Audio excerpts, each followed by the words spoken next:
Okay, we're back with our next competitor. Thanks for waiting, y'all. Kristina Jackson, give it up. Boston, Massachusetts.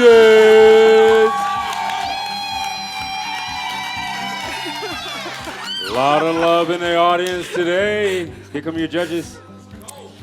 Hi, how you doing? Hi, how you doing? Hi, hi, hi. Kristina, when your judges are ready and you're ready, go ahead and start your time. Good luck. Thank you.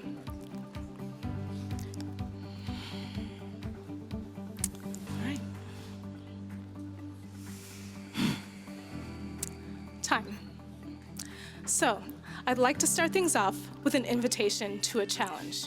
Now, if you know me, you probably know I'm a competitive person, but this time there's no right or wrong answers, there's no winners, just something to think about over the course of the next few minutes. And as you're considering your answers, think about how your own life experience may be different from the person sitting next to you, how they may be different from mine. Are you ready for the challenge? I can tell. All right, first question. How have images shaped the way that you perceive the world? How have they shaped the way that you perceive coffee? You know, we have colors and packaging that are meant to incite some sort of reaction. We have storefronts and menus that are meant to incite excitement or calm. And all of these things fall under one particular theme: representation. Things that we see, smell, what we taste, all of these things are ways to gain information and come to a conclusion. Now, I'll give you the perfect example of this. In front of you, you have these cards with images, things that over the course of my own coffee career have changed my own perception. And on the back are the tasting notes for the coffee I'm going to brew for you today. So if you'd like to flip those over and take a look. And we're going to talk about these for just a moment. And as you consider them, think about how you're able to come up with the coffee that I'm going to brew for you today. So let's start with the aroma. So in the aroma, you're going to get fresh blackberry and semi-sweet dark chocolate.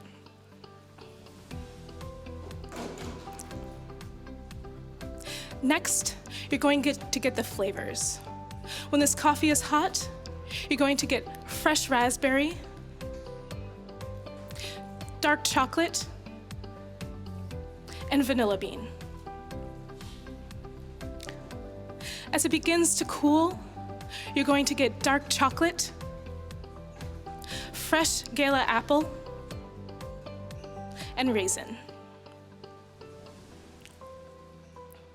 Finally, as it's cooled, you're going to get the taste of a Tootsie Pop, followed by raspberry. In the aftertaste, you're going to get a high fructose chocolate bar. And as it cools, you'll get the addition of a sweet raisin. In the body, it's a medium body, which begins to round as it cools, with a 2% milk heaviness.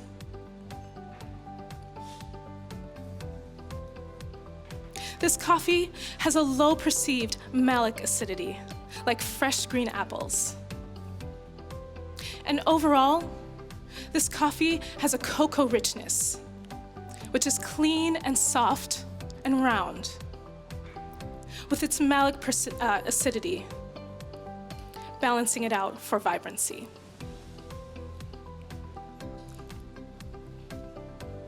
Now, based on these flavor notes, where do you think this coffee is from? Does it give you any indication of where it was grown, how it was processed? Does it tell you who roasted it? Are you able to come to conclusions or make assumptions? All right, no more questions. Challenge is over, you can relax. Are you ready to hear some answers? Great.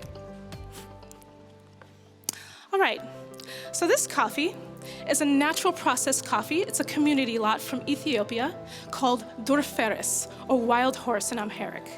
And on the surface, this coffee may seem unassuming, but this represents to me the result of hard work from start to finish. So this coffee was sourced by Catalyst Trade, which is made up of both Ethiopians and Americans, and their sole purpose is to make sure that all the stakeholders involved have a say in the way that their coffee is sold. And in this sense, representation and transparency are very obvious. The coffee is shipped and roasted at Boon Boona Coffee, a Black-owned roastery in Renton, Washington. Boon Boona represents to me the future of Black coffee culture in America. They host traditional coffee ceremonies on the weekends. They hire within their racially diverse neighborhood.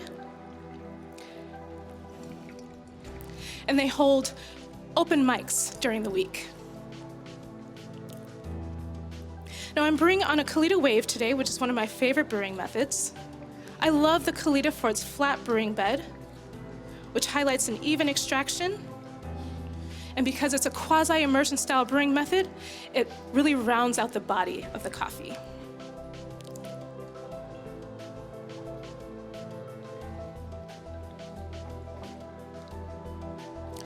Now I'm starting with a 38-gram bloom over the course of 40 seconds.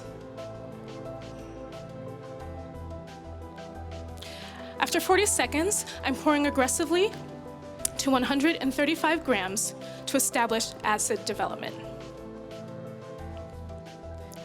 After 10 seconds, I'm pouring to an additional 185 grams.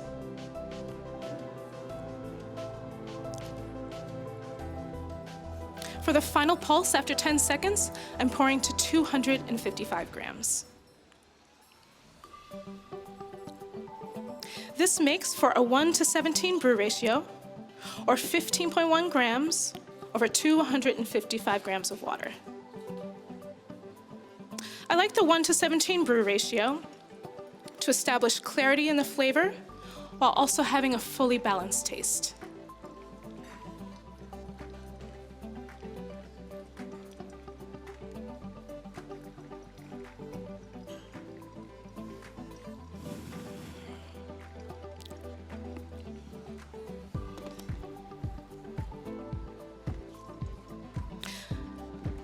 Now, because this coffee is 3 weeks off roast, I've adjusted a couple of my variables, notably a slightly coarser grind size and a slightly lower brewing temperature of 201 degrees to slow the rate of extraction.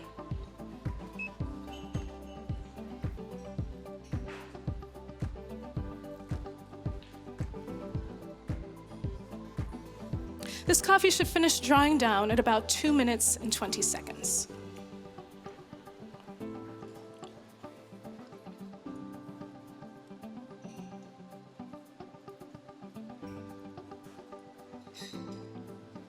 Now, once these coffees are finished drying down, I'm going to give them a quick stir to incorporate them for a fully balanced taste.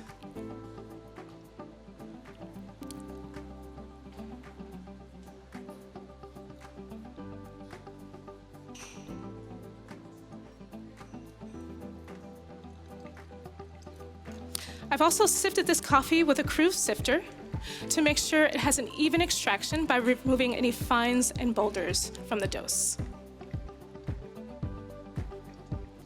Okay.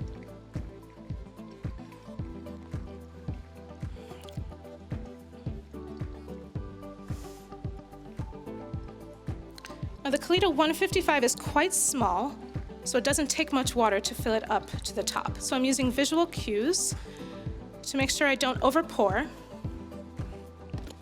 and also to keep the slurry level high, to keep the temperature stable and an even extraction.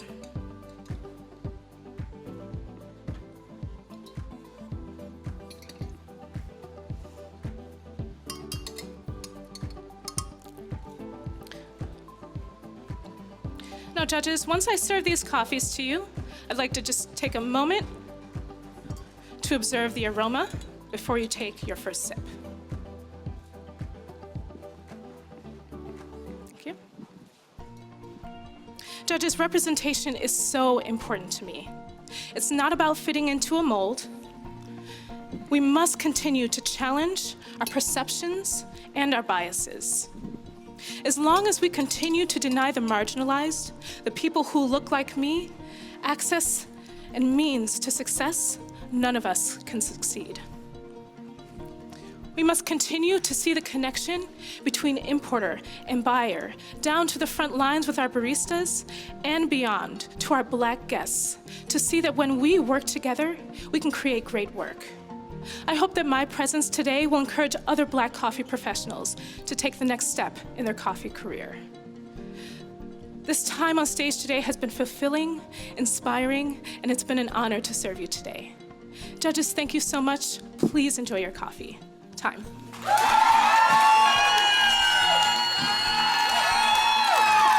Boston, Massachusetts, Glitter Cat.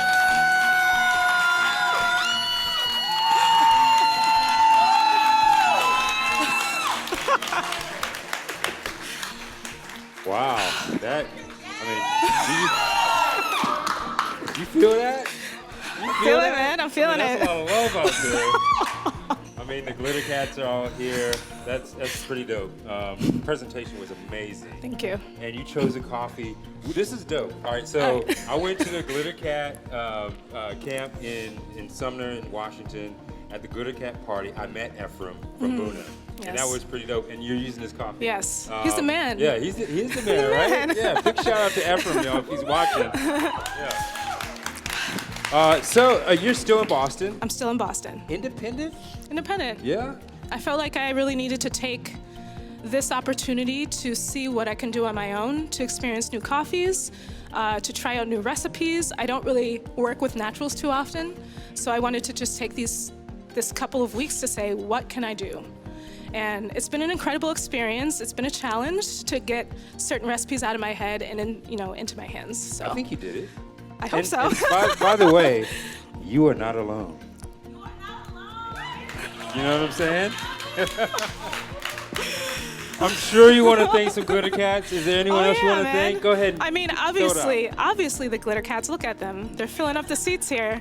I need to thank, first of all, Chelsea. She's over here filming. Chelsea has been coaching me and helping me with my script and calming me down when I freak out, and it's been great. I need to thank my team back at my shops because they were really supportive when I was working a lot of hours and staying extra and training and, still supporting them, and they supported me. So everyone back at Intelligentsia in Boston, thank you so much. And, everyone who has told me I could do it over the last, 2 years that I said I didn't want to do it.